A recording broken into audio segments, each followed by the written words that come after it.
जिसने बंधन में फसाया है छुड़ाएगा वही। जिसने बंधन में फसाया है छुड़ाएगा वही।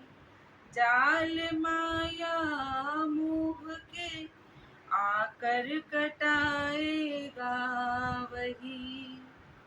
गर्भ में माता के जो रक्षक बना था हर घड़ी, जागता जीता पुरुष अब भी बचाएगा वही। सोच क्यों करता है और इस सोच से क्या लाभ है। तेरी करनी लाभ का कारण बनाएगा वही। ध्यान कर सुमिरन भजन कर, मन में उसकी आस कर। हो के प्रकट भीतर और बाहर चिताएगा वही। तन में तेरे मन में तेरे, तेरे श्वासों श्वास है। रह के अपना रूप भी तुझको दिखाएगा वही। घट में वह है पट में भी है, संसार के खटपट में है। तुझको क्यों चिंता है, खटपट को मिटाएगा वही। राधा स्वामी नाम ले और नाम में विश्राम ले।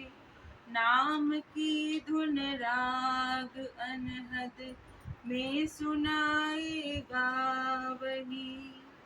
जिसने बंधन में फसाया है छुड़ाएगा वही।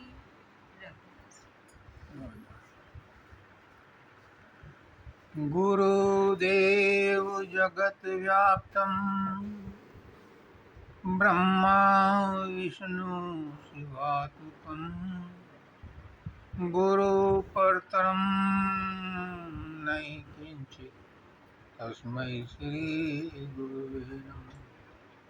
सर्वे भवन्तु सुखिनः, सर्वे सन्तु निरामयाः, सर्वे भद्राणि पश्यन्तु मा कश्चित् दुःखभाग् भवेत्। परम तत्वाधार परम पुरुष पूर्ण धनी मालिक जो पुष्करनाथ जी महाराज की पवित्र आत्माओं, सभी सत्संगी भाइयों बहनों माताओं बच्चों बुजुर्गों सबको राधा।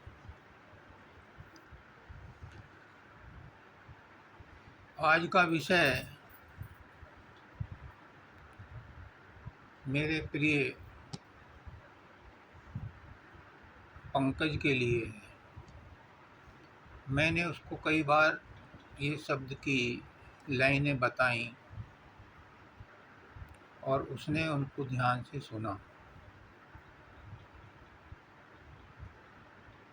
हम सब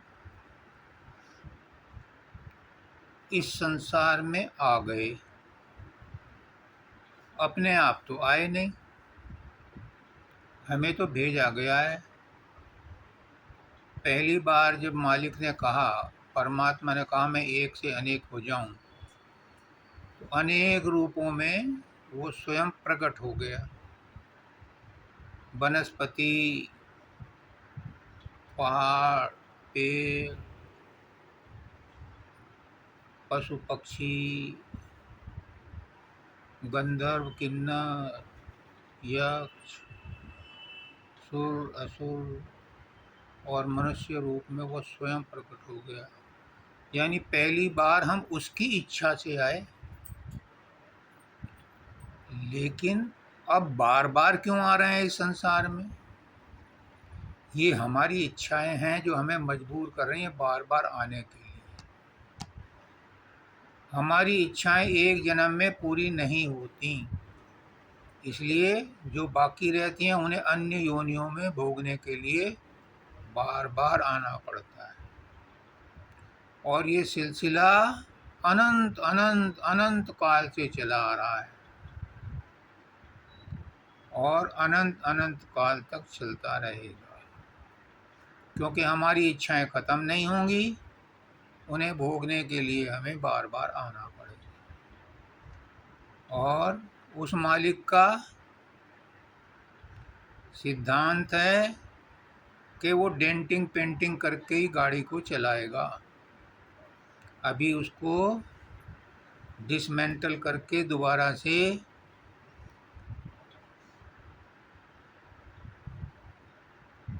नहीं रचना करनी, इसी से काम चलाया, क्यों बहुत खर्चा होता है।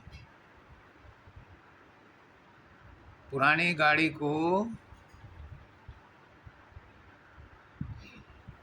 डिसमेंटल करके उसको पिघला करके फिर कन्वर्ट किया जाता है तो बहुत खर्चा होता है। इसलिए परमात्मा को अभी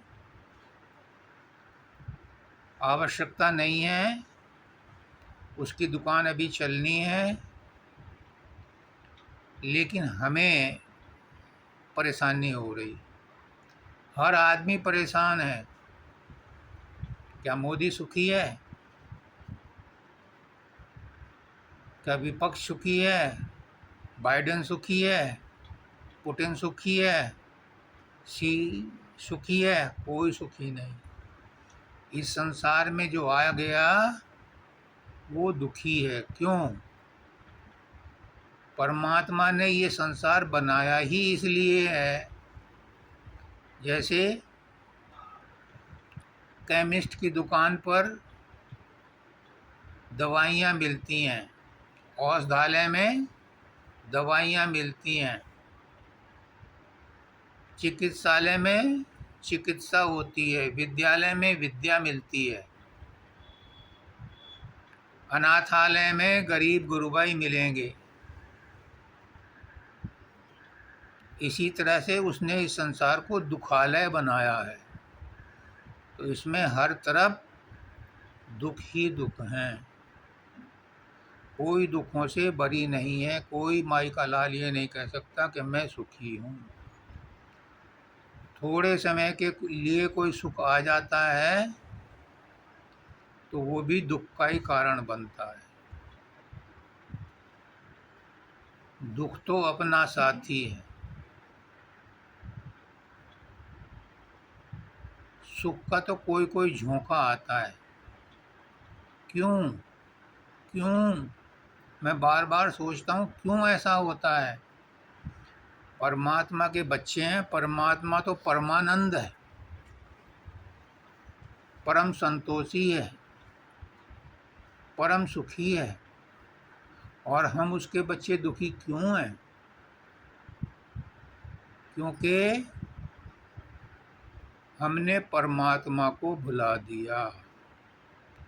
यहाँ आए थे सैर करने के लिए। परमात्मा ने कहा, जब हम उसके पास रहते थे, उसी के अंग संग रहते थे, उसी समुद्र में बूंदे बनकर रहते थे, तो कोई परमात्मा को दुआ सलाम करने नहीं जाता था। तो उसने कहा कि तुम एक रिजॉर्ट बनाया है मैंने, वहाँ कुछ दिन घूम के आओ। तो उसका इरादा तो ये था कि ये जब जाएंगे तो मेरे से दूरी महसूस करेंगे, विरह महसूस करेंगे, मुझे मिलने आने के लिए प्रयास करेंगे, तो इन्हें पता चलेगा कि दूरी का क्या फ़र्क होता है। जब कोई बूढ़ा बीमार घर में हर समय खांसता रहता है, हमें डिस्टर्ब करता रहता है, तो कहते हैं भगवान इसे उठा ले।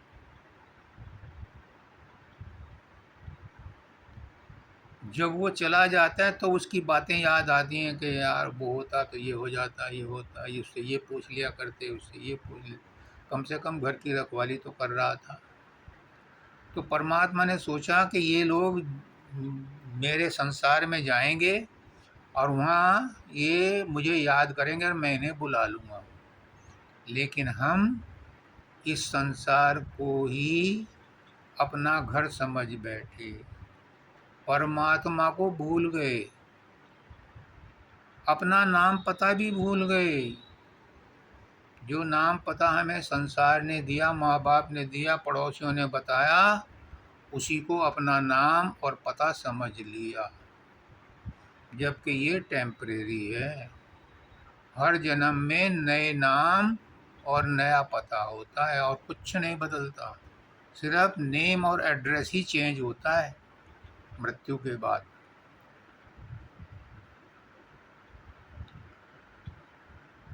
तो परमात्मा ने ये इसलिए बनाया था दुखालय कि इसमें दुखी हो करके इंसान मुझे याद करेगा। लेकिन कोई इंसान परमात्मा को याद नहीं करता, और अगर करता है तो वो संसार के लिए ही करता है। मेरे बच्चे की पढ़ाई ठीक हो जाए, बच्चे की नौकरी लग जाए, शादी हो जाए, घर बन जाए, मुकदमे में जीत जाऊं, इसलिए परमात्मा की पूजा करता है। परमात्मा को परमात्मा के लिए कोई याद नहीं करता। अगर निस्वार्थ भाव से परमात्मा को याद किया जाए, परमात्मा को परमात्मा के लिए ही याद किया जाए, अपने दुखों को दूर करने के लिए न किया जाए, तो परमात्मा के कान भी हैं, आँख भी है, दिल भी है, वो हमसे प्रेम करता है, हम उसके बच्चे हैं। कोई भी माँ बाप अपने बच्चे को दुखी नहीं देखना चाहता। लेकिन इस शब्द में कहा है, जिसने बंधन में फंसाया है छुड़ाएगा वही, जाल माया मोह के आकर कटाएगा वही। उसकी जिम्मेदारी है, उसने ही हमें भेजा था। हम न आए आपसे और आपसे जाते नहीं, लाया जो ले जाएगा, भव दुख से घबराते नहीं। लेकिन बहुत बड़ा लेकिन है, हम हर रोज नियम तोड़ते हैं और उसने कानून ऐसा बना रखा है, कर्म का सिद्धांत, कि इसकी कोई अपील नहीं है, इसका केस किसी सुप्रीम कोर्ट में नहीं जाता। जो काल भगवान हैं वही इसका निर्णय करते हैं। जो भी जैसा करेगा वैसा फल पाएगा, ये अटल सिद्धांत है। जैसी करनी वैसी भरनी, जैसी आशा वैसी वासा, जैसा विचार वैसा आहार। जो जैसा करता है उसका फल उसे मिलता ही मिलता है। हम चाहे चोरी से करें, छुपा के करें, लेकिन उसे सब पता है, क्योंकि वो अंदर में बैठा हुआ काल का एजेंट, जिसे चित्रगुप्त कहते हैं। चित्रगुप्त कोई बाहर आसमान में नहीं बैठा, हमारे सूक्ष्म मन के, सूक्ष्म शरीर के 4 हिस्से हैं, मन, बुद्धि, चित्त और अहंकार। ये चित्त ही वो चित्रगुप्त है जो सारी इंसिडेंट लिखता रहता है, रिकॉर्ड करता रहता है। यही चित्रगुप्त है जो यमराज के पास में हमारी फाइल पहुंचाता है। बाहर नहीं है, वो अंदर में ही है। और उसके पास 2 कैमरे हैं, ये आँख, उसके पास ये कान है, इनसे सुनता भी है वो, उसके पास एंटीना है, उससे वो सारे सिग्नल रिसीव करता है, उन्हें रिकॉर्ड करता है। हम अगर किसी के बारे में बुरा सोचते हैं तो वो भी रिकॉर्ड हो जाता है। क्यों? एक मार्मिक बात है। अगर हमने बुरा सोचा और उसको जाने दिया तो समझो वो संचित कर्म कट गया। और अगर उसको बार बार सोचते हैं, जैसे कुएं से पानी निकालते हुए रस्सी बार बार रगड़ खाती है मेड़ पर तो निशान पड़ जाते हैं, उस विचार को बार बार सोचने से हमारे चित्त पर संस्कार पड़ जाते हैं और वो कर्म बन जाते हैं। कोई आदमी बुरा काम लोक लाज से भले ही ना करे, अगर मन में वो बुरा विचार बार बार रखता है तो वो भी कर्म बन गया। और हम हर रोज बेइंतहा कर्म करते हैं और कानून तोड़ते हैं। तो इसमें कहा है कि जिसने बंधन में फंसाया है छुड़ाएगा वही छुड़ाएगा जिसने बंधाया।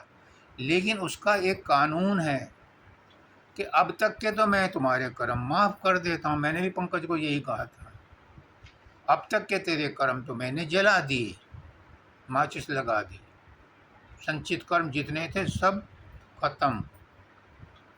प्रारब्ध कर्म तुम्हें भोगने पड़ेंगे, लेकिन इन्हें आराम से भोग लो, शिकवा शिकायत मत करो, बीमारी के बारे में ज़्यादा मत सोचो। ये भी हमारे कर्म काटने के लिए आई है बीमारी भी, और कर्म कट जाएंगे तो वो चली भी जाएगी। संचित कर्म खत्म हो गए,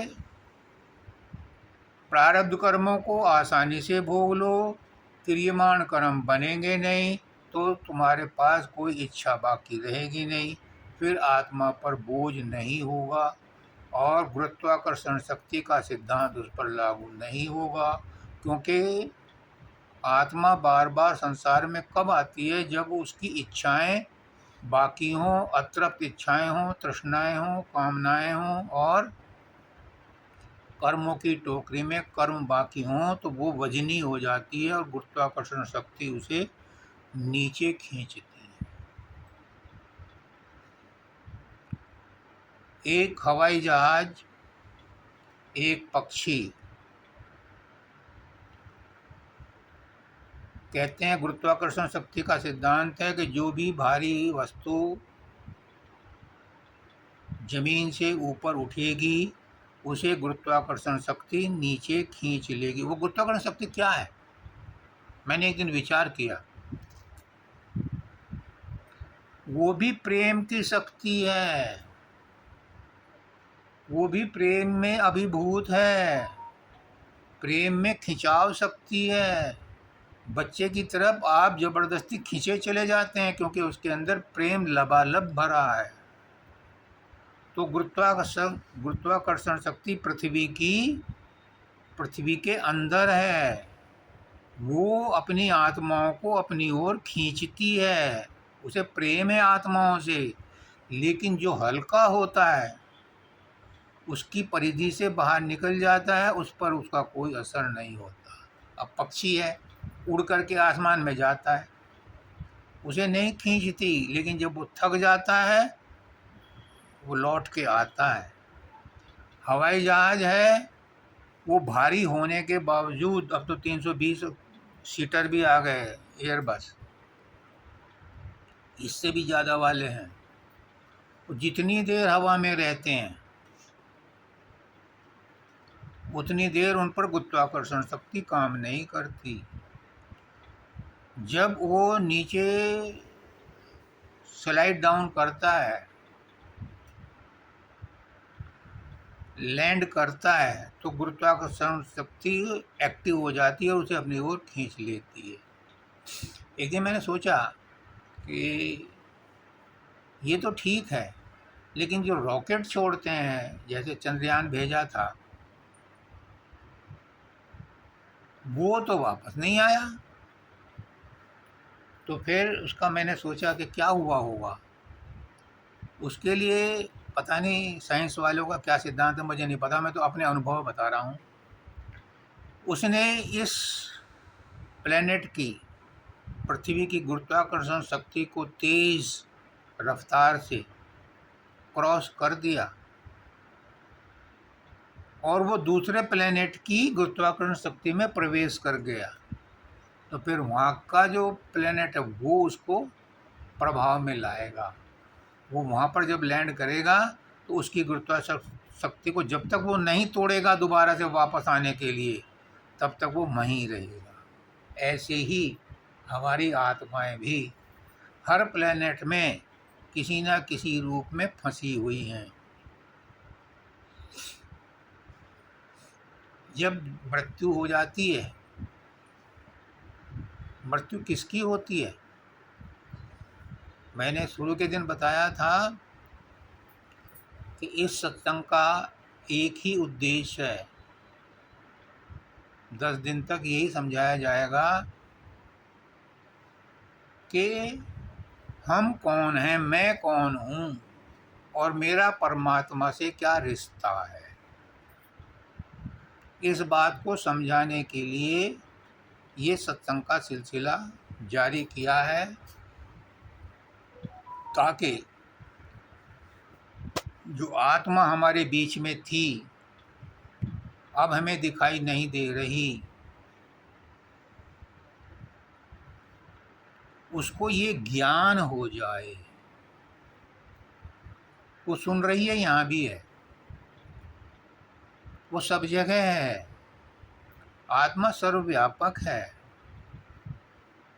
सर्वशक्तिमान है, लेकिन जैसे ही वो शरीर में आती है तो उसमें अज्ञान का प्रभाव, अविद्या का प्रभाव पड़ने से वो अपने आप को भूल जाती है। उसको उसकी याद कराने के लिए ही सत्संग में उसे चेताया जाता है कि अपने आप को पहचान। जब तक हम शरीर में हैं, शरीर के प्रभाव में हैं। शरीर क्या है? शरीर जड़ है, यानी चेतनाहीन है। हालांकि हर जड़ में प्राण हैं, पत्थर में भी प्राण है, स्टेबल में भी प्राण है। प्राण का मतलब जो सांस लेता हो, जो बढ़ता हो, जो घटता हो। प्राण का मतलब ही ये है कि प्राण लेने से हरकत हो रही है शरीर में। ऐसे ही इस लकड़ी में भी, पत्थर में भी, लोहे में भी हर समय हरकत होती रहती है, हमें पता चले या ना चले। वो हरकत का पता किसी को 20 साल में, किसी को 100 साल में, किसी को 10 साल में, उस हालत में वो जड़ वस्तु रहती नहीं जिस हालत में वो आज है। क्षण क्षण प्रतिक्षण वो बदलती रहती है, इसीलिए उसे परिवर्तनशील कहा गया है। हम 2 चीज़ों का जोड़ हैं। कल मैंने बताया 3 चीज़ों का जोड़ है, आज दूसरा दृष्टिकोण है। हम 2 चीज़ों का जोड़ हैं, एक जड़ और एक चैतन्य। जड़ ये शरीर है, क्योंकि ये प्रकृति से बना है। प्रकृति ने इसे बनाया है, प्रकृति के ही इसमें धातु लगे हैं, प्रकृति की ही इसमें हड्डियां हैं, प्रकृति की बनी हुई चमड़ी है, प्रकृति का बनाया हुआ इसमें कर्मेंद्रियां और ज्ञानेंद्रियां हैं। ये सब कुछ इस प्रकृति का बनाया हुआ है, लेकिन इसके अंदर एक चैतन्य आत्मा भी है। वो इस प्रकृति की, इस संसार की वस्तु नहीं है। वो अजर अमर अविनाशी है, वो चैतन्य है। तो हम चैतन्य का और जड़ का मिला हुआ बूधा हैं। हमारे अंदर जड़ भी है और चैतन्य भी है। लेकिन कृष्ण भगवान कहते हैं ये जड़ भी मेरा ही है, मेरी ही प्रकृति है, मेरी 8 प्रकार की प्रकृतियां हैं, ये भी मेरी है। इसको नफरत नहीं कर सकते, शरीर से नफरत नहीं कर सकते, सांप से भी नफरत नहीं कर सकते। सांप को तो पूजते हैं नाग पंचमी के दिन। पेड़ पौधों में भी मैं ही हूँ, ये भी मेरी प्रकृति है। हम पीपल को भी पूजते हैं। क्यों? सबके अंदर परमात्मा मौजूद है, जड़ के अंदर चैतन्य मौजूद है। तो कृष्ण भगवान कहते हैं कि अर्जुन, ये जड़ भी अविनाशी है, चैतन्य भी अविनाशी है। जड़ कंपैरेटिवली कम एज का है, कम स्टेपल है। चैतन्य तो अपरिवर्तनशील है, अजर अमर अविनाशी है। लेकिन जड़ भी लॉन्गर है, लॉन्गर लाइफ रखता है। तो तू क्यों सोच करता है? दोनों ही अविनाशी हैं। जड़ भी अविनाशी है तो चैतन्य भी अविनाशी है। तू किसके लिए सोच करता है? और अगर सोच करना ही है तो इस बात का कर कि चैतन्य ने जड़ को छोड़ करके दूसरे जड़ में प्रवेश कर लिया, इसलिए भी तेरा सोच करना बेकार है। क्योंकि जड़ अपने हालत में रहेगा नहीं और चैतन्य कभी परिवर्तित होगा नहीं।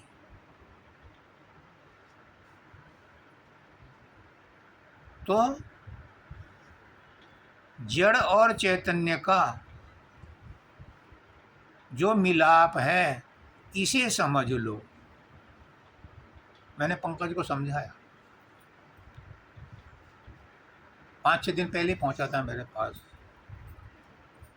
मैंने उसे बोला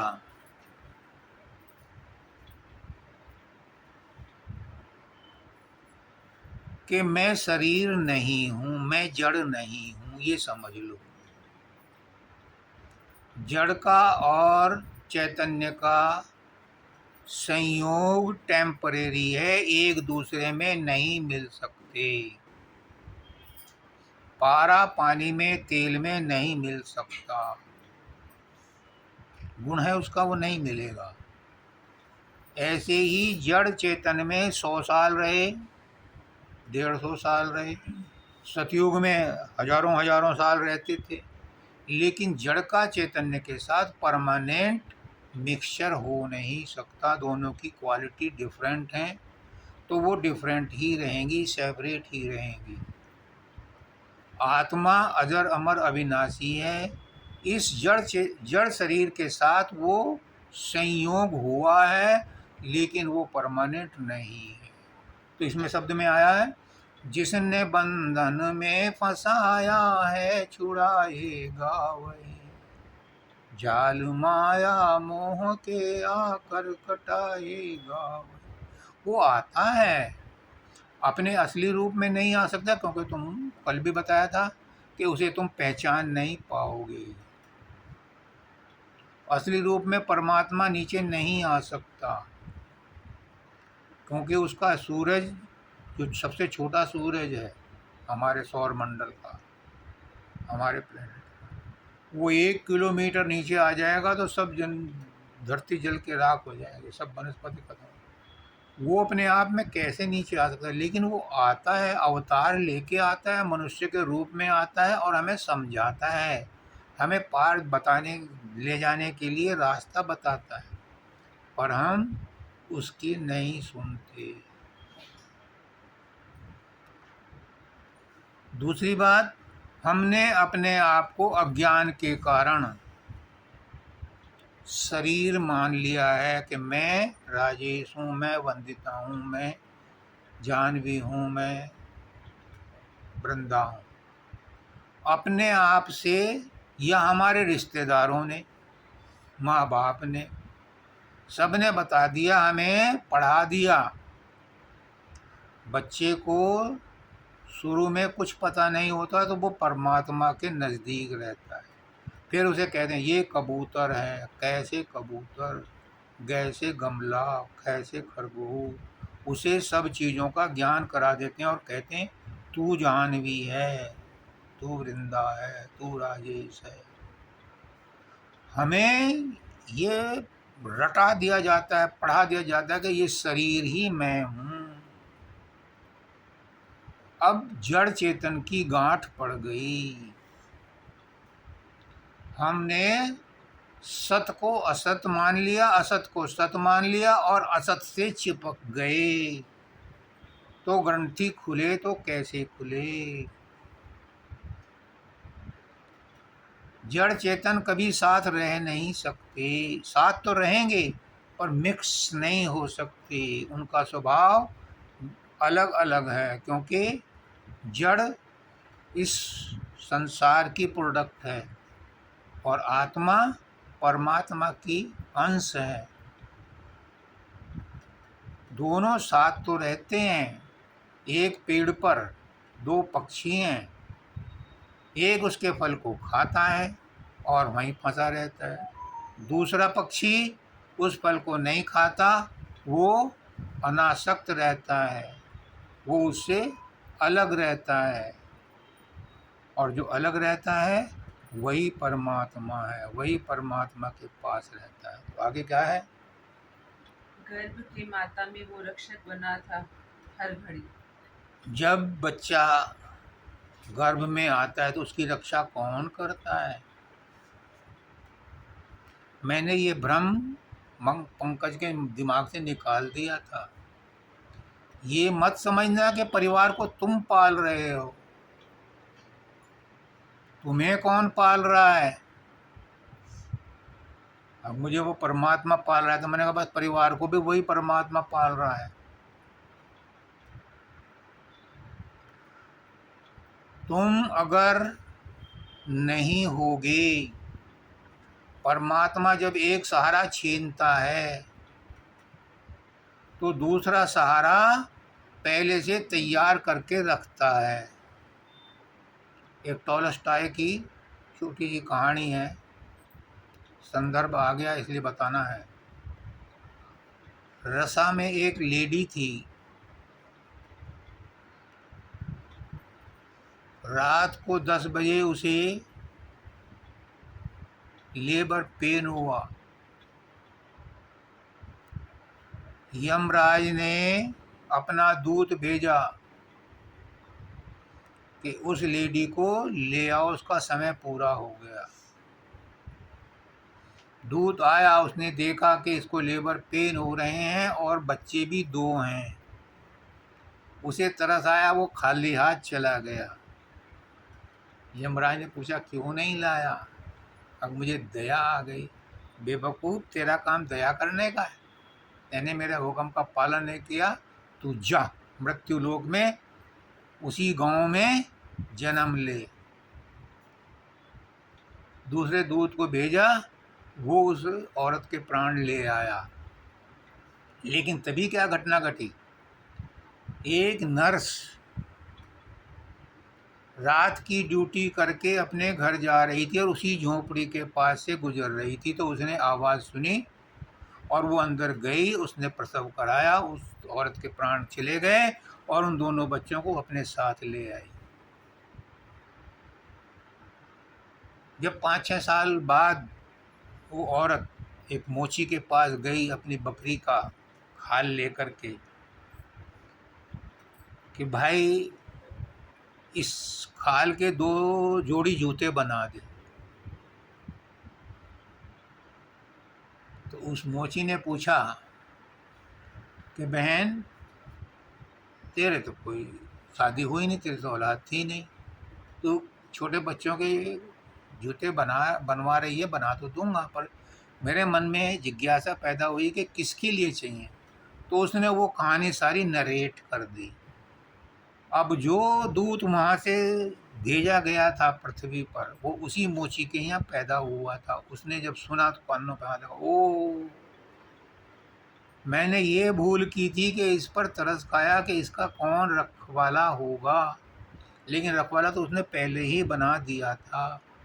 तो जिसने बंधन में फंसाया है छुड़ाएगा वही। जिसने गर्भ माता के रक्षा की थी हर घड़ी, जीता जागता अब भी बचाएगा वही।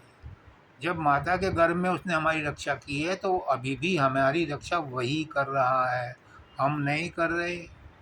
डॉक्टर भी जो दवाई देता है, जिसका इलाज करता है, वो एक माध्यम है। लिखता है RX, दवा तो मैं दे रहा हूँ, एहसान उसका है, ठीक वो करेगा। डॉक्टर भी मानता है इस बात, साइंटिस्ट भी मानते हैं कि कोई शक्ति तो है। आइंस्टीन ने भी कहा है कोई शक्ति तो है जो इस पूरे ब्रह्मांड को संतुलित किए हुए है, इसका परिचालन कर रही है, चाहे उसी ऊर्जा को हो, एनर्जी को हो, कुछ भी है, कोई चीज़ तो है। और हमारे यहाँ क्या कहते हैं, नहीं रूप कोई है नाम तेरे, तेरी सभी प्रजा है और वो तेरे। उसका कोई नाम नहीं है, उसका कोई रूप नहीं है, किसी नाम से पुकार लो। कितने नाम हैं, सभी नाम उसके हैं। राम राम कह लो, कृष्ण कृष्ण कह लो, बल्लभ कह लो, किसी भी नाम से पुकार लो। कुछ नहीं पुकारते तो अपने आप को अपना ही नाम पुकार लो, वो भी नाम परमात्मा का ही। हर हाल में, हर रूप में, हर नाम में, हर गांव में, हर कुछ वही है। सबके अंदर वही है, सब कुछ वही है, उससे जुदा कुछ नहीं है। वही सबकी रक्षा कर रहा है, पालन वही कर रहा है, परिवार को वही चला रहा है। हम भी उसी की शक्ति से बोल रहे हैं, जो भी हम काम कर रहे हैं उसी की शक्ति से हो रहा है। उसकी शक्ति हट जाए तो फिर क्या होता है, फिर कहते हैं पंकज की डेड बॉडी को लेके आ रहे हैं। अब तक पंकज जी थे वो, अब डेड बॉडी हो गए, फिर वो डेड बॉडी हो जाता है। फिर हाथ हाथ काम नहीं करते, पैर पैर का काम नहीं करते, दिमाग सोचने का काम नहीं करता। कब तक करते हैं ये, जब तक वो चैतन्य इस शरीर में मौजूद है। शरीर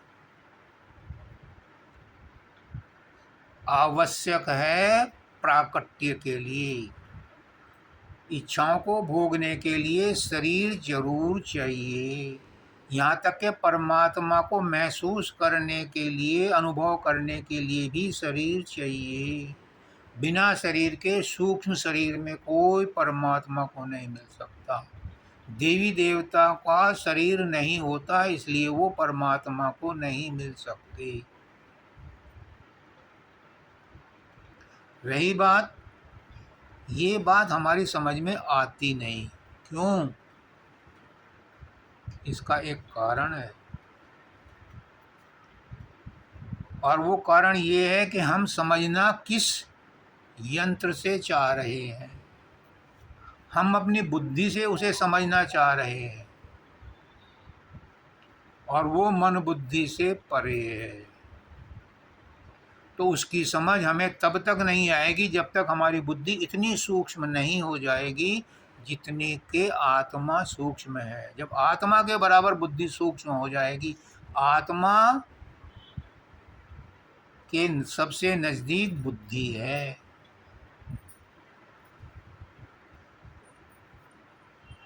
लेकिन बुद्धि परमात्मा को तब समझेगी, आत्मा को तब समझेगी जब वो बाहर के खोल छोड़ देगी। संसार की बुद्धि जब खत्म हो जाएगी और परमात्मा की बुद्धि या आत्म बुद्धि में वो प्रवेश करेगा, तब उसकी बात समझ में आएगी। कन्फ्यूजन इसलिए होते हैं क्योंकि जिन्होंने वेद लिखे, कुरान लिखी, इंजील लिखी, धर्म चलाए, संस्थाएं चलाईं, उनके संस्थापकों को आत्मज्ञान था। उन्होंने जो कहा वो आकाशवाणी थी। उनके मुंह में जो बात शब्द निकले वो परमात्मा के शब्द कहे जा सकते हैं। हर उपनिषद में यही लिखा है कि उनके जो ऋषि थे जिन्होंने वो उपनिषद लिखी उन्हें आत्मज्ञान था, लेकिन इन धर्म संप्रदायों के मतांतरों के जो फॉलोअर्स हैं, जिन्होंने किताबें पढ़ करके उस ज्ञान को प्राप्त कर लिया है, उनको आत्मज्ञान नहीं है तो वो गूढ़ बात नहीं जानते और भेदभाव प्रकट करते हैं। इसीलिए लड़ाई झगड़े होते हैं, चाहे सिख हो, चाहे जैन हो, चाहे मुसलमान हो, हिंदू हो, आर्य समाजी हो, कोई सा भी धर्म हो, ईसाई हो, सबके जो संस्थापक थे, जो उनकी किताबें हैं, उनमें कहीं नहीं लिखा कि एक दूसरे से घृणा करो। लेकिन जो फॉलोअर्स हैं वो कट्टरपंथी हो गए हैं, क्योंकि उन्हें आत्मज्ञान तो है नहीं, इसलिए वो कंफ्यूज होते हैं और एक दूसरे को नीचा दिखाते हैं, एक दूसरे की बुराई करते हैं और मार काट होती है। गांधी जी ने 1942 में, बहुत पवित्र आत्मा थे महात्मा गांधी, हिंदू मुसलमानों में सुलह कराई। एक प्याले में लखनऊ में सबको पानी पिलाया और 47 में 45 में क्या करा, ये पार्टीशन हुआ और लड़ाई झगड़े हुए, मार काट हुई। क्यों?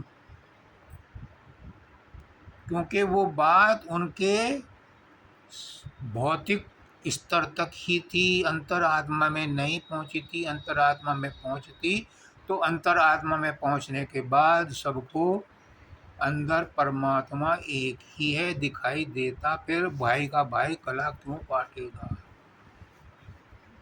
ये नफरत, ये ईर्ष्या, ये द्वेष कौन फैलाता है?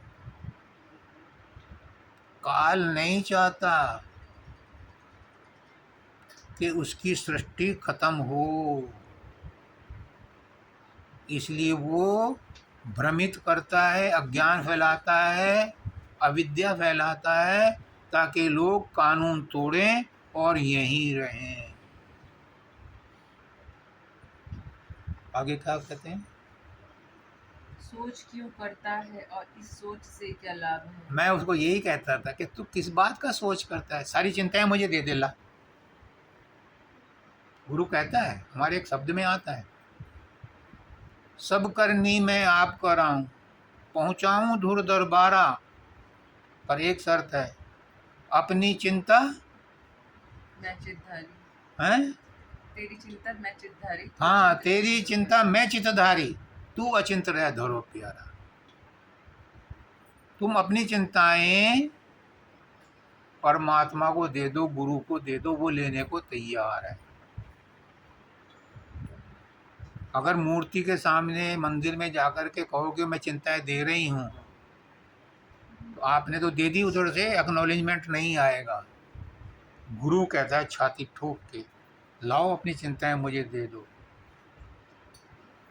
और मैं तुम्हें भव सागर से पार ले जाऊंगा, दुखों से छुटकारा दिला दूंगा, परमानेंट दिला दूंगा। पर एक ही शर्त है, चिंता देने के बाद दोबारा से उस चिंता को मत रखना अपने पास, और ये किसी से नहीं होता। वो कहते हैं कि अगर हम चिंता नहीं करेंगे तो हमारे पास करने को कुछ और है ही नहीं, हमारे पास बची एक चीज है चिंता करना, कभी अपनी, कभी बच्चों की, कभी पड़ोसी की, चाहे अच्छे के लिए करो या बुरे के लिए करो। चिंता उनकी खुराक है, वो उसे छोड़ना नहीं चाहते, कोई नहीं देता चिंता। और अगर चिंता चली गई, तय बात है, तो नींद बढ़िया आएगी, परेशानियां दूर होंगी, बीमारियां दूर होंगी। क्योंकि बीमारी इतनी परेशान नहीं करती जितनी बीमारी की चिंता परेशान करती है। ये मेरा अनुभव है, आप लोगों का पता नहीं डिफरेंट हो सकता है। इसलिए एक पर्टिकुलर पॉइंट बना लो कि कहीं तो अपनी चिंताओं की टोकरी को रखना है, पर शर्त एक है, ईमानदारी से चिंता देने के बाद फिर चिंता मत करना। और ऐसा होता है। मैं निश्चिंत हूँ, निडर हूँ, निर्भय हूँ, इसलिए दूसरों को कह सकता हूँ। जो खुद चिंता में है वो दूसरों को चिंता ही देगा, वो अचिंता दे ही नहीं सकता, क्योंकि उसके पास दुकान में है ही नहीं। अगर किसी की दुकान में कपड़ा नहीं है, हल्दी मिर्च है, और उससे कोई कपड़ा मांगे तो देगा नहीं, कहाँ है, क्योंकि उसके स्टॉक में है ही नहीं। तो जिनके पास हम जाते हैं अपनी परेशानियां लेकर के, हमारी परेशानियों का हल नहीं दे सकते, क्योंकि वो खुद उन परेशानियों से परेशान हैं। हमें प्रेम वही दे सकता है जिसके अंदर नफरत नहीं है, जो सबसे ही प्रेम करता है। परमात्मा सबसे प्रेम करता है, गुरु सबसे प्रेम करता है। गुरु कहता है कि मेरे दरबार में तो पापी भी आते हैं, परमात्मा के दरबार में कोई पापी नहीं जाता, वहाँ तो पुण्य आत्मा जाती हैं। लेकिन गुरु कहते हैं मेरे दरबार में सब आते हैं, क्योंकि मैं आया ही पापियों के लिए हूँ। हमारे गुरु के गुरु थे दाता दयाल जी। तो फकीर बाबा ने कहा, उनका बनारस में धाम बन रहा था, तो उस धाम में एक सत्संगी था, वो PWD का ठेकेदार था। तो वो उधर का लोहा सीमेंट कुछ धाम में पहुंचा रहा था, और चूँकि बाबा फ़कीर रेलवे में थे तो उसका उनसे कभी संबंध रहा होगा, ठेकेदार तो ठेकेदार हों, यहाँ का ठेका मिल गया, कभी वहाँ का ठेका मिल गया, तो उसको उनके करैक्टर का पता था। तो बाबा फ़कीर ने कहा अपने गुरु से कि बाबा दाता तेरी धाम उजड़ जाएगी, इसमें 2 नंबर का सामान लग रहा है। उसने कहा कोई बात नहीं, मैं तेरी बात एक्सेप्ट करता हूँ, और वो धाम उजड़ गई। अपने शिष्य की बात रखने के लिए वो धाम उजड़ गई और दूसरी बनाई। जब दूसरी बनाई तो बाबा फ़कीर को वो गए थे किसी भंडारे में, आज चल तुझे आज डिनर मेरे साथ करना, किसी के बाहर जाना है। वो उसको लेकर के उसी ठेकेदार के पास गए रात को। बाबा फ़कीर बौखला गए, तो मैं तो खाना नहीं खाऊंगा यहाँ। उसने कहा मैं तो आया हूँ साथ में, अब गुरु के साथ नहीं खाएगा तो मेरा चेला नहीं मेरा। जब वहाँ पहुँच गए और खाना खाने से पहले उन्होंने कहा कि देख इसकी स्त्री को, ये बीमार पड़ी है 17 साल से बेड पर, इसकी 3 लड़कियां हैं, इसको मैंने जानबूझ करके अलाउ किया था ताकि इसके पाप कर्म कट जाएं। ये मेरे पास नहीं आएगा तो कहाँ जाएगा, चोर डकैत बन जाएगा, लड़कियां बिगड़ जाएंगी। देखो कैसे कर्म काटता है। और वही हुआ, उस ठेकेदार की उन तीनों लड़कियों को सत्संगियों ने इकट्ठे करके पैसे उनकी शादियां कराई। तो गुरु के दरबार में पापी लोगों का उद्धार होने के लिए ही गुरु आता है। गुरु क्या है? गुरु परमात्मा ही है छोटे रूप में। परमात्मा अपने आप, कृष्ण भगवान गुरु थे, कोई इनकार कर सकता है? कृष्ण भगवान गुरु थे। ऐसे ही शंकराचार्य गुरु थे, परमात्मा मानते। महात्मा बुद्ध गुरु थे, उन्हें भी भगवान मानते हैं। वो आता ही संत के रूप में है, हमें समझाने के लिए, हमारी भाषा में बोलने के लिए। आगे क्या है? तेरी करनी लाभ का कारण बनाएगा वही। तेरी करनी लाभ का, चलो आगे। ध्यान कर सुमिरन भजन कर मन में उसकी आस कर। बस ये नुक्ता है, ये आपको करनी है। यानी कुछ तो तुम भी करो। गुरु तो करेगा, परमात्मा तो कर रहा है, लेकिन कुछ तो तुम भी करो। तुम्हें जो है तो पता चले कि मैंने भी कुछ किया। क्या करना है तुम्हें? उसका ध्यान करो, उसका स्मरण करो। 3 दिन पहले ही मैंने उसे कहा था कि तू हर समय गुरु को याद किया कर। वो तो मैं करता हूँ। मैंने कहा उनका ध्यान भी किया कर। हाँ, ये बात सही है। और लास्ट मोमेंट में इसने उन्हें याद दिलाई, वृंदा ने। तो ध्यान कर, सुमरन भजन कर, उनकी मन में याद कर। आगे हो के प्रकट भीतर और बाहर चिताएगा वही। फिर वो परमात्मा की जिम्मेदारी है। प्रकट रूप में भी चिताएगा, अप्रकट रूप में भी चिताएगा। प्रकट रूप में कोई साथी बना के भेज देगा। प्रकट रूप में एक्सीडेंट हो गया, कोई पीछे से एम्बुलेंस आ रही हो, उसमें उसे उठा करके हॉस्पिटल ले जाएंगे। प्रकट रूप में कोई भी अनजान आदमी, हमारे वो थे द्विवेदी जी, अहमदाबाद में है, अभी आचार्य बनाया उन्हें। वो गाड़ी से जा रहे, गाड़ी बंद हो गई। एक पीछे से स्कूटर वाला आया, उसने कहा अंकल जी मेरे स्कूटर पे बैठो, अभी मैं मैकेनिक को बुला के लाता हूँ। आया, उन्हें ठीक कर दी। मेरी गाड़ी नहीं, मैं आगरा से जगनेर जा रहा था, रास्ते में बंद हो गई। नई गाड़ी 1-1.5 साल पुरानी थी। मैंने कई आदमी को हाथ दिया कि भाई मेरी गाड़ी में देख लो क्या होगी कमी। जो मेरे साथ साथी था उसे मैंने कहा कि तू इनके साथ चला जा और पीछे ब्रांच खुल गई होगी, वहाँ से जीप ले आ, इसे टो करके कहीं तो ले जाएं। अब देखो, साइकिल पर एक लड़का आता है, 5-6 साल का, पैर भी नहीं चल रहे थे।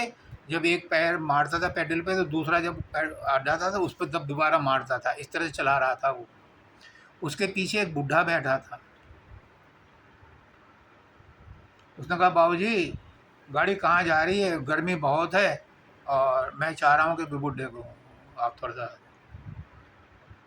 सहारा दे दो। मैंने कहा मैं दे तो दूंगा, लेकिन मेरी गाड़ी ख़राब हो गई, गाड़ी मैं ठीक कर दूंगा। 5-6 साल का लड़का बोला गाड़ी मैं ठीक कर दूंगा, बोनट खोल लो। मैंने बोनट खोला, उसने कहा तार दो, मैंने तार दिया। ब्लेड दो, ब्लेड दिया। काट कर कहा कि स्टार्ट करो, स्टार्ट करो। उसने कहा अपने साथी को ले आओ, मैं जा रहा हूँ, रास्ते में मिलेंगे। जब मैं गाड़ी बैक करके ले गया तो वो बोला दूसरा अफसर ये कैसे हो गया। मैंने कहा तुम मुझे बैठ जा पहले, रास्ते में बताऊँ। और मैं जितनी तेज़ चला सकता था गाड़ी चलाई ताकि मैं उस लड़के को दिखा दूँगा, कोई इसको चमत्कार ना समझे। मैंने उस लड़के को रास्ते में कहानी बता दी। मैंने उस लड़के को कहा ब्रेक मार के, मैंने कहा ला बैठा। अब नहीं बाबूजी आप तो सीधे जाओ। और उन्होंने जो है ढलान पर गाड़ी अपनी साइकिल डाल दी। और वो आज तक दिखाई नहीं, मैं धन्यवाद भी ना दे सकता। कौन था? हो के प्रगट भीतर और बाहर चिताएगा वही। बाहर में भी वही मदद करता है। अगर डॉक्टर मदद करता है तो वो भी परमात्मा का ही रूप है। और भीतर में आपके अंतर आत्मा में वही है, तो वही हमारी मदद करता है। उसने हमें पैदा करके संसार में भेज करके लावारिस नहीं छोड़ा। हम ही नाफलक हैं, हम ही नाफरमानदार हैं, हम ही एहसान फरामोश हैं जो उसके एहसान को नहीं मानते। वो पल पल हमारे सांस के साथ में हमारी रक्षा कर रहा है। हमारा दिल कौन चला रहा है? एक सेठ जी थे, कोरोना में गए, डॉक्टर ने 4 दिन का बिल 5 लाख रुपए थमा दिया। तो उसने कहा कि डॉक्टर साहब, कहने लगे सेठ जी आपको क्या फ़र्क पड़ता है? अब मैं पैसे की नहीं सोच रहा, मैं सोच रहा हूँ कि 80 साल से जिसने मेरे दिल को संभाल के रखा उसका मैंने एक बार भी धन्यवाद नहीं दिया, और आपने 5 दिन के 4 दिन के 5 लाख रुपए मांग लिए। उसका कितना कर्जा हो गया होगा मेरे ऊपर, उस परमात्मा का। हम ही ऐसे एहसान फरामोश हैं कि उसका धन्यवाद कभी नहीं देते और कहते हैं हमें इतनी परेशानी दे रखी है उसने, हम कहें का धन्यवाद दें। शिकायत करते हैं जबकि एक सच्चाई ये है कि परमात्मा किसी को कष्ट नहीं देता। फिर कष्ट क्यों आते हैं?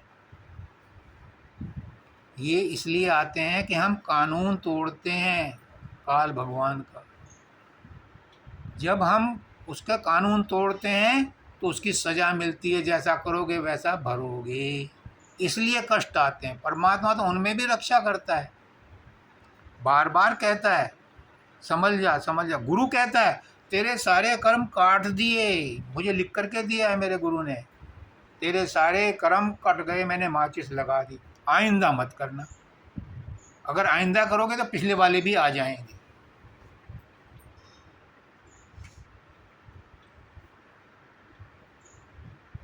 एक चोर था, उसे 10 साल की सज़ा हुई, वो जेल ब्रेक करके या किसी तरह से 6-7 साल में ही बाहर आ गया, चालाकी से आ गया। जब वो पकड़ा गया दोबारा तो उसे फिर 10 साल की सज़ा हुई, पुरानी भी और नई भी मिला करके। तो परमात्मा भी यही कहता है, गुरु भी यही कहता है कि तेरे अब के कर्म तो मैंने काट दिए। वो राधा को मैंने यही कहा कि तेरे सारे कर्म काट दिए मैंने ले लिए। उस दिन पे मैंने ओपनली कहा था, मैंने तेरे सारे कर्म अपने ऊपर ले लिए, और आइंदा को तो चिंता मत कर। आइंदा को चिंता करेगी तो फिर उसकी जिम्मेदारी मेरी नहीं है, किसी की नहीं है, भगवान की भी नहीं है। आगे क्या है लास्ट में? तुझको क्यों चिंता है, खटपट को मिटाएगा वही। आगे वही चिंता वाली बात। जितनी भी तुम्हारी संसार की परेशानियां हैं वो सब अपने आप मिटा देगा, तुम बेफिक्र तो हो जाओ। और चिंता करने से आज तक किसकी चिंता मिटी है?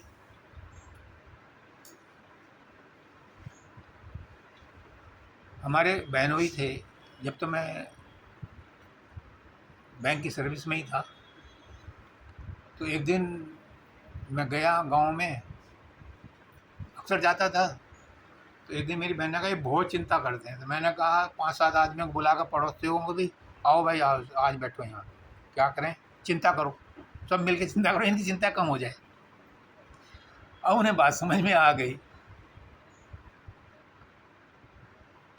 क्या कोई किसी की चिंता बांट सकता है? नहीं बांट। जिसने पकड़ा है वही छोड़ सकता है। संसार किसने पकड़ा है? संसार हमने पकड़ा है, हम ही संसार को छोड़ सकते हैं। इस मोबाइल ने कहा है मुझे पकड़ लो, इस मेज ने कहा मुझे पकड़ लो। संसार कभी नहीं कहता मुझे पकड़ो, हम ही पकड़ते हैं। तो छोड़ेंगे कौन? छोड़ेंगे भी हम ही, तभी छूटेगा। विवेकानंद कहते हैं किसी की बात तो मान लो। विवेकानंद कहते हैं कि तुम्हें तुम्हारे अलावा दुनिया की कोई ताकत नहीं है जो तुम्हें परमात्मा के दर्शन करा सके। तुम्हें खुद अपने आप अपने अंदर परमात्मा के दर्शन करने हैं, दूसरा कोई नहीं करा सकता। दूसरा कोई तुम्हारी चिंता नहीं मिटा सकता, दूसरा कोई तुम्हारी बीमारी नहीं बता सकता। हाँ, एक तरकीब है, मैंने बोला था शुरू में कि हम जड़ और चेतन का समझौता है, जड़ और चेतन का संगठन है। हमने गलती से अज्ञान के कारण अपने आप को शरीर मान लिया है, चाहे माँ बाप ने कहलवाया हमसे, हमारे अंदर बैठ गया है कि मैं राजेश हूँ, और राजेश है शरीर मान लिया। तो शरीर के साथ चैतन्य का मिलाप हो नहीं सकता। टेम्परेरी तो रहेगा, और ये मिलाप ही हमारे दुखों का कारण है। अगर हमने माना मैं राजेश हूँ, आज से मैं मान लूँ कि मैं राजेश नहीं हूँ, मैं शरीर नहीं हूँ, और जो विचार आ रहे हैं मैं ये विचार भी नहीं हूँ। मैंने बताया ना, तीन वो हैं हमारे व्यक्तित्व के, 3 अंग हैं। एक स्थूल शरीर, एक सूक्ष्म शरीर एक कारण शरीर। स्थूल शरीर में ये शरीर है, ये मेरा नहीं है। अगर मेरा होता तो कभी मेरा साथ ना छोड़ता। पंकज का साथ क्यों छोड़ा उसने? क्योंकि पंकज शरीर नहीं था, पंकज कुछ और है, आत्मा। मन के विचार भी मैं नहीं हूँ, सूक्ष्म शरीर भी मैं नहीं हूँ।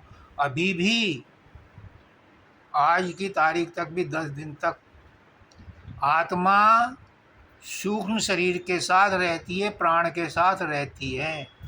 मैं सूक्ष्म शरीर भी नहीं हूँ, मैं मन भी नहीं हूँ, मैं चैतन्य आत्मा हूँ।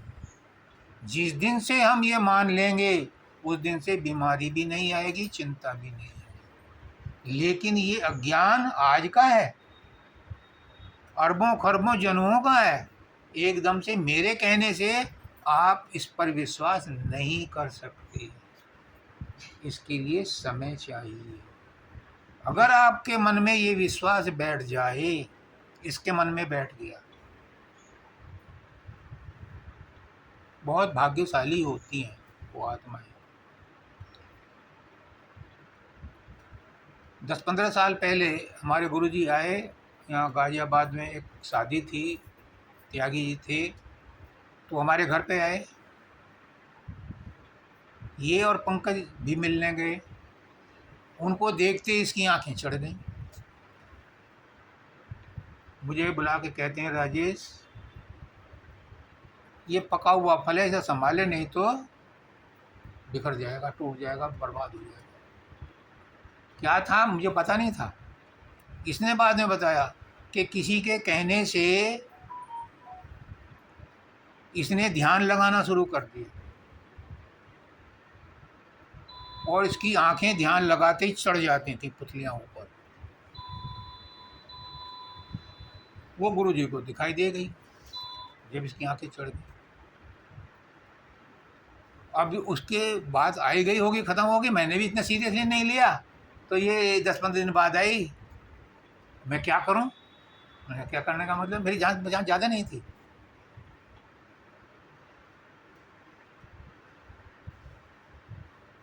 बंसल जी के नाते पंकज को मैं जानता था, प्यार करता था, इसको मैंने देखा भी नहीं था, और देखा भी होगा तो मैं पहचानता नहीं था, और ना इतना मेरी इंटीमेसी थी, साफ सी बात है। और मैं रखता भी नहीं, मैं रखता भी नहीं, ऑनेस्टली। बुरा मत मानना, ये बैठी है, मैं इनसे भी ज़्यादा नहीं रखता। बुरा माने या भला माने, कोई मेरी आदत है तो आदत है। इसने पूछा मैं क्या करूं? मैंने पूछा क्या हुआ?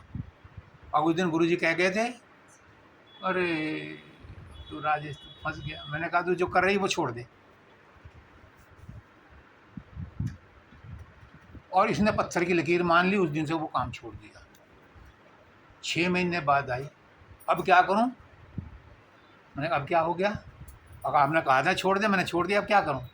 अरे मैंने कहा अब तो तुझे संभालना ही पड़ेगा। मैंने गुरुजी से बात करी, वो कह रहे हैं कि अब तो संभाल।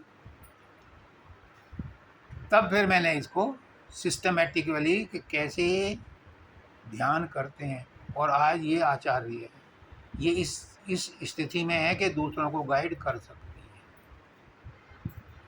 ऐसा नहीं कि होता नहीं, होता है, लेकिन कब होता है? जब चोट लग चुकी होती है, जब दर्द होता है बेहद भयंकर, तब कोई अगर दवा दे तो उसको उसका इलाज का पता चलता है।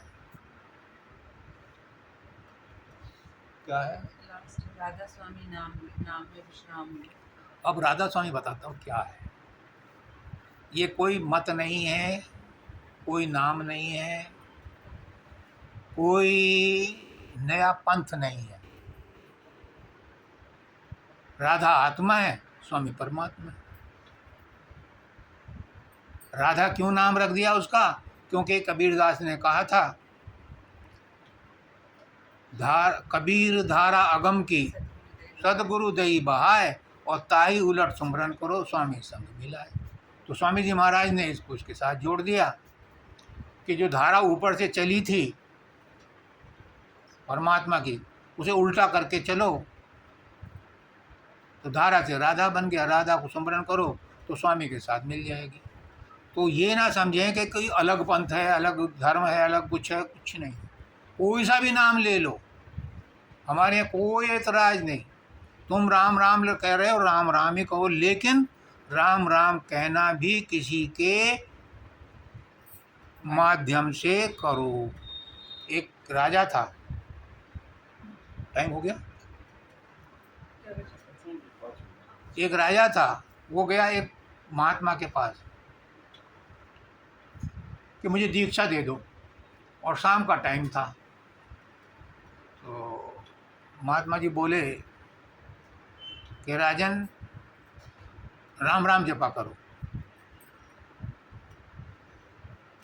राजा बोला कि तुमने मुझे पहचाना नहीं, मैं राजा हूँ, इस तरह से मत टालो।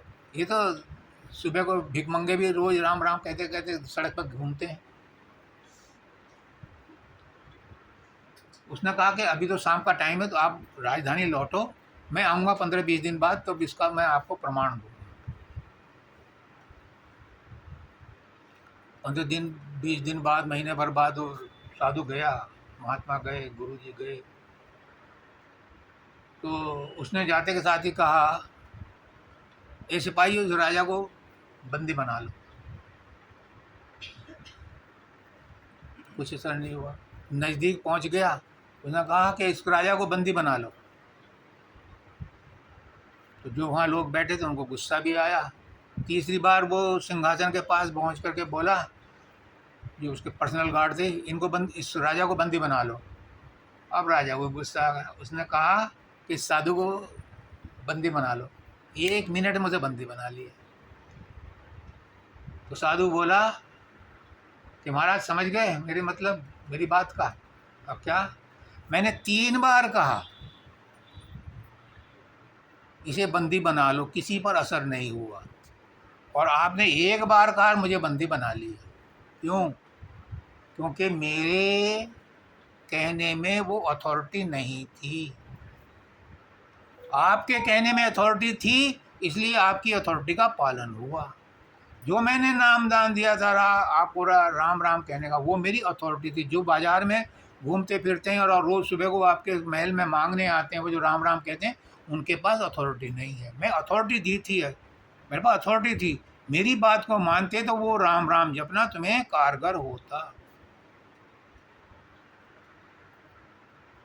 तो नाम कोई भी ले लो, हरि के हजारों नाम, कृष्ण के करोड़ों नाम, नाम में कोई फर्क नहीं पड़ता, लेकिन नाम में ही नामी बंधा रहता है।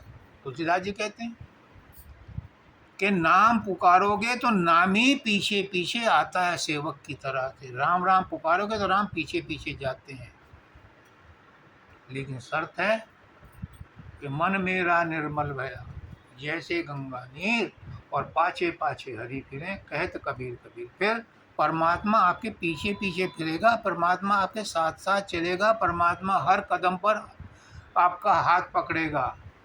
पर मन निर्मल होना चाहिए, और मन निर्मल करने के लिए ही राम का नाम जपना है। लेकिन वो कैसे जपना है? वो किसी के जिसने सिद्ध किया हो उसके द्वारा दिया गया नाम आपको फल देता है। आज का सत्संग यहीं समाप्त करते हैं। मैं चाहता हूँ कि आप सब लोगों के अंदर वो जागृति आए, वो स्फुरना पैदा हो, वो अज्ञान मिट जाए, जिससे आप अपने आप को परमात्मा से अलग समझ रहे हैं। परमात्मा आपसे अलग नहीं है, ना आप परमात्मा से अलग हो, एक क्षण के लिए भी अलग नहीं हो सकते। जिस समय अलग हो गए उस समय ये शरीर सब बन जाएगा। अगर परमात्मा अलग हो गया तो ये शरीर सब बन जाएगा। पहले उसके पैर छूते हैं जब तक परमात्मा शरीर में, और फिर अगर कोई छूता है तो कहते हैं नहा करके आ, क्योंकि परमात्मा नहीं रहा उस शरीर में। परमात्मा एक क्षण के लिए भी हमसे अलग नहीं है, ना हो सकता है। हम ही हैं जो उसे बुलाए बैठे हैं और इसीलिए परेशान है। और गुरु आता ही इसलिए है आपको याद दिलाने के लिए। मंदिर में बैठा हुआ मूर्ति, घर में बैठे हुए लड्डू गोपाल आपको आपकी समस्याएं सुन लेंगे लेकिन जवाब नहीं देंगे। जो गुरु, अब जिसने अपने आप को जोड़ लिया है आत्मा से, परमात्मा से, जब वो आपको कोई बात बताता है और आप उस समय उस अवस्था में हैं, करो या मरो, उसी दिन आपका दीपक जल जाता है, उसके माचिस लगाते। वरना माचिस से जलाते रहो, दीपक में या तो बत्ती नहीं होगी या तेल नहीं होगा, तो वो दीपक नहीं जलता। दीपक तभी जलता है जब वो पूरी तैयार हो और इधर से माचिस लगाने वाला भी तैयार हो। सबको राधा।